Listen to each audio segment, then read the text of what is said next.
Guys നമ്മൾ adventurous ആയിട്ട് കാട് വിസിറ്റ് ചെയ്യാൻ വന്നിരിക്കുകയാണ് ഗായ്സ് വിത്ത് അനഘ ചേച്ചി.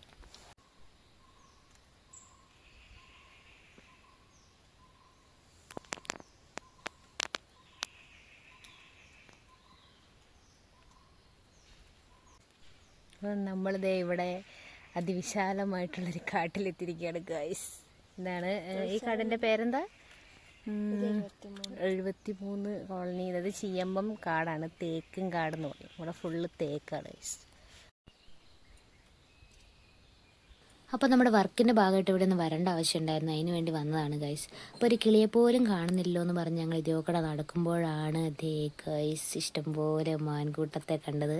അപ്പോൾ ഞങ്ങൾ കുറേ വീഡിയോസും ഫോട്ടോസൊക്കെ നിശബ്ദമായിട്ട് എടുത്തു. ചുമ്മാ ഇതിലൂടെ അലഞ്ഞെരിഞ്ഞ് നടക്കണം ഗൈസ്. നല്ല പ്രകൃതി രമണീയമായിട്ടുള്ള പ്ലേസാണ്, രസമുണ്ട്. നല്ല വെള്ളം ഒഴുകുന്ന ഒരു ഒച്ച ഞങ്ങൾ ആ സൈഡിൽ നിന്ന് കേട്ടിട്ടുണ്ടായിരുന്നു. അപ്പം ഞങ്ങൾ എന്താ സംഭവം എന്ന് വേണ്ടി നോക്കാൻ വേണ്ടി പോയപ്പോഴാണ് അവിടെ ഒരു പുഴ ഒഴുകുന്നത് കണ്ടത്. നല്ല രസമുള്ള ഒരു പുഴ അതിൽ കൂടെ ഒഴുകുന്നുണ്ടായിരുന്നു. അപ്പോൾ അത് കഴിഞ്ഞ് ഞങ്ങൾക്ക് നല്ല വിശക്കാൻ തുടങ്ങി. അപ്പം ഞങ്ങൾ അവിടെ അടുത്തുള്ള ഒരു ഹോട്ടലിൽ കയറി, ടൗണിൽ തന്നെയുള്ള ഒരു ഹോട്ടലിൽ കയറി. ഞങ്ങൾ വെറൈറ്റി എന്തെങ്കിലും ട്രൈ ചെയ്യണമെന്ന് വിചാരിച്ച്, പക്ഷേ നോക്കി ലാസ്റ്റ് വന്നപ്പം നമ്മുടെ ആസ് യൂഷ്വൽ നമ്മുടെ ബിരിയാണി തന്നെ ഓർഡർ ചെയ്തു ഗൈസ്. അപ്പം ഞാൻ ഹാഫ് ബിരിയാണിയാണ് ഓർഡർ ചെയ്തിട്ടുണ്ടായിരുന്നത്.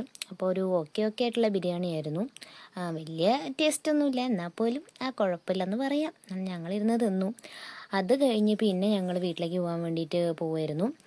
കുറച്ച് സാധനങ്ങളൊക്കെ വാങ്ങാനുണ്ടായിരുന്നു, പാല്, തൈര്, അങ്ങനത്തെ കുറച്ച് ഐറ്റംസൊക്കെ വാങ്ങാനുണ്ടായിരുന്നു. അപ്പോൾ അതൊക്കെ വാങ്ങി അത് കഴിഞ്ഞ് നേരെ വീട്ടിൽ ചെന്നു കുറച്ച് കട്ട് ഫ്രൂട്ട്സും കഴിച്ചു. അപ്പോൾ ഇന്നത്തെ വീഡിയോ ഇത്രയുള്ളൂ ഗൈസ്. Tata, bye bye.